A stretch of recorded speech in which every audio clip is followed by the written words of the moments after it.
Well, as always, I'd like to thank everybody for coming out to our weekly press conference. Great win for our football program last week. Challenging week for us because of the weather. Had a little bit of a detour, had to leave a day early, but our guys managed the trip and handled it very well and went down and were fortunate enough to be able to beat what I think is going to be a good South Carolina State football team. Anytime you can go on the road to Orangeburg and win a football game, it's a positive, but as I always tell our guys, our reward for winning that football game is another tough MEAC conference game this week. I thought defensively, with the exception of about 2 or 3 plays, we played as well as you could play on defense. I think they started gaining a little bit of traction in the second half, but our guys stepped up and made plays when they needed to make plays. The one long touchdown was probably more of a Norfolk State issue than a great play call by South Carolina State. I think we misjudged the ball and let the receiver get behind us for an 80-yard touchdown, but I think that 80-yard play was probably a little bit less than half of their offense for the whole day. So very proud of the way the defense played for the most part. The guys got turnovers, and then at the end they got stops when they needed to. Offensively, kind of a tale of two halves. I thought we played as well as we could play in the first half. Left points out there right before halftime with an interception that Pooty threw, and then the third quarter we didn't play very well, but then again in the fourth quarter we got the ball back on the 2-yard line and essentially, drove the ball 98 yards for the for the score that put us up 2 scores. So lots of improvement that we need to make on both sides of the ball. I thought special teams wise, it was probably our best overall special teams game of the year. Taylor punted the ball well. Josh Nardone kicked the ball well. The coverage units did a great job. But my main task right now with our team is maintaining focus. Making sure that we don't become too proud of our early season accomplishments. And it's a balancing act. When you've got guys that are having some success, but they're still young guys, and we've got to make sure that we're mature enough to manage the success that we've had so far. I mean, it's good, but at the end of the day, we know we got a lot of work to do. We not nowhere near where we want to be. So, every day is back to business, work week. I try to get better on more open field tackling.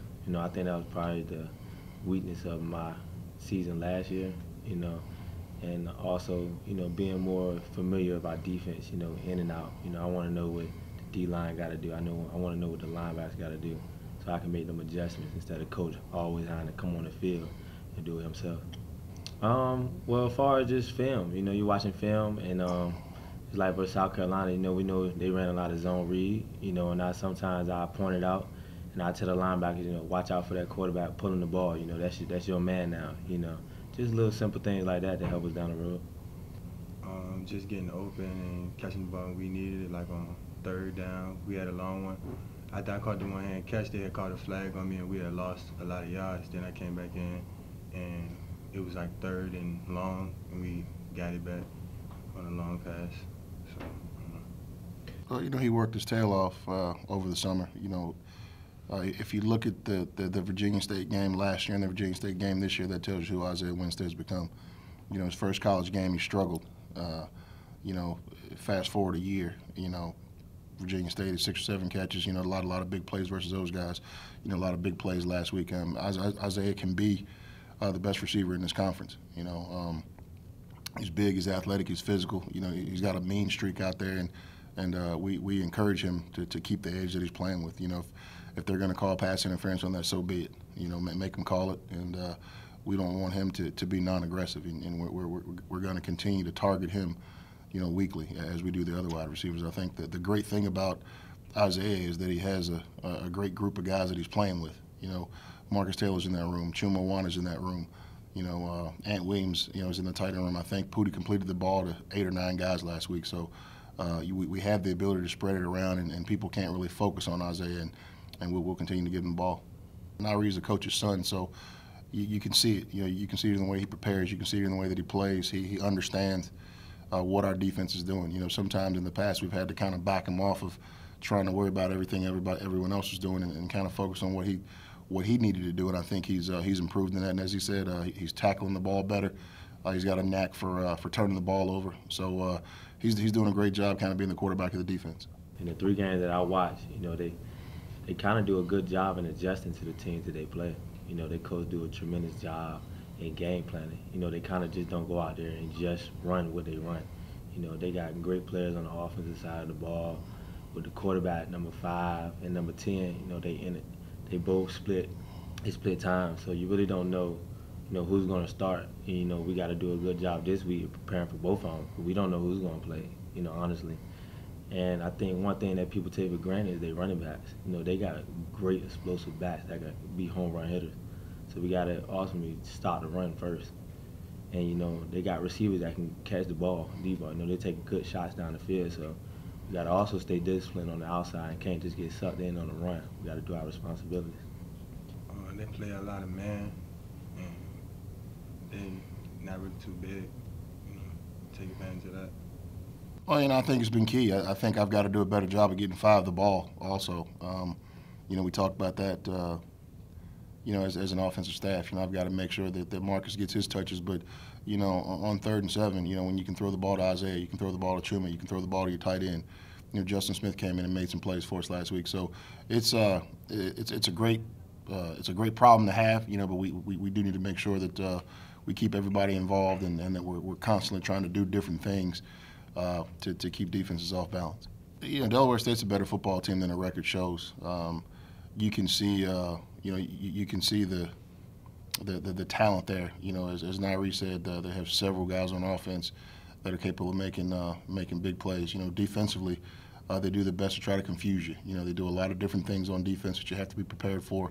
Lots of different fronts and lots of different coverages. But obviously, Coach Milstead's come in and given these guys a little bit of new life, and they think that they're capable of winning football games. They have a belief. They've just come up short. I think it's one of these teams that hadn't won a game, but they're going to play hard, and they've been on the cusp of it. And it's our job to make sure that, you know, we're not the ones that help them get well this week. I'm fortunate. I mean, I get up every week and I get the opportunity to talk about how great our guys are. You know, Nhyre transferred in and you know, paid his dues, and he's become a guy that we lean on and depend on. Obviously, he's the son of a former you know, Norfolk State football player, and that had a lot to do with his transition here. You know, he's a local guy, you know, and that attracted us to him. But he's done a great job. He does a good job in the classroom. Keeps his nose clean off the field, and we're proud of him for that. Isaiah, you know, Isaiah is one of the few players on our team that I personally recruited. You know, I wanted to make sure that we got him in our program, and I told the rest of the staff, hey, I got this one. And you know, somehow, some way it worked out. But Isaiah loves football. He's passionate about the game. You know, he takes school very seriously. You know, you know, Isaiah comes from a tough background, and you can see it in the way that he plays sometimes. And I'm just proud of him for the things that he's accomplished so far. You know, and I can't wait to see how far he can take this thing. I think a lot of guys, you know, on our team are doing well. You know, our offensive line. I mean, these guys have been, you know, beat up for the last 3 years, and you know, we're averaging, I think, 150, 160 yards a game rushing or something like that. And you know, that's something that's not talked about. You know, everybody wants to talk about Aaron Savage and Gerald Hewler and those guys, but you know, there's somebody blocking the runs and, you know, protecting you know, the routes that Pootie throws and Isaiah and these guys catch. I think you know, defensively, our defensive line, you know, Walter Brantley, Tavian Blackwell, Deshaun Middleton, those guys are playing well. You know, those guys don't get a ton of credit. You know, so there are a lot of guys that are doing a great job, and our kickers are much better than they were a year ago. You know, Josh Nardone's, you know, been perfect at this point. Taylor Godey's punted the ball very well. So there are a lot of guys that are doing a lot of things to help us be successful. And you know, good teams, when they win football games, it's because of a lot. You know, it's because of a lot of people, you know, did a lot of positive things, and that's kind of where we're at right now. Well, you know, it's taken us a while to build our roster, you know, to where we have 6 defensive linemen that can play, where we have 5 or 6 wideouts that can play, you know, 5 or 6 guys in the secondary, and you can, you know, not have to play all your starters on special teams because you've got younger guys that you feel comfortable with putting them in the game. Chris Neff, our strength and conditioning coach, is one of the best in the business. Our training staff, you know, Megan and her group, they do a great job of just taking care of our kids' bodies and you know, making sure that they're ready to go. So it's an all hands on deck approach here, and it's finally starting to pay off for us. Yeah, we looked at it today, and we're really not thinking into the future. I mean, we're thinking about Saturday, you know, more than anything else. But you know, fortunately, you know, I think we lose 2 starters on offense and maybe 4 starters on defense or something like that.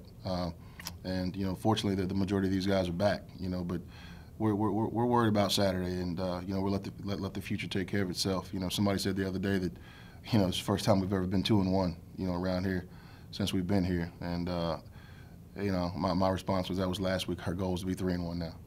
Well, it's business as usual. I mean, you hear Nhyre, and it's good to hear.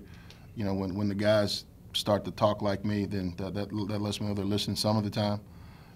But we treated last week as a conference game because that's a conference member. And we wanted to get off to a great start in the league. We have the opportunity to play our first, true conference game that counts this week at home, and we're hoping that we get our fans and alumni back out like we have the first two games.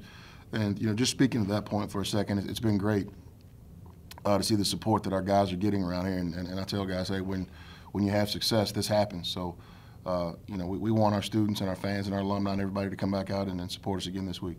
Yeah, I mean, in a way, but a win's a win.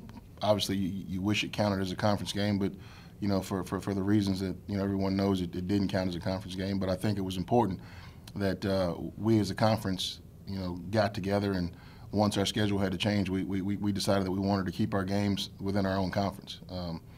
For us to be able to go down and play South Carolina State, and some of the crossover games that are happening, you're getting another good MEAC football game, even though it doesn't count as far as the standings.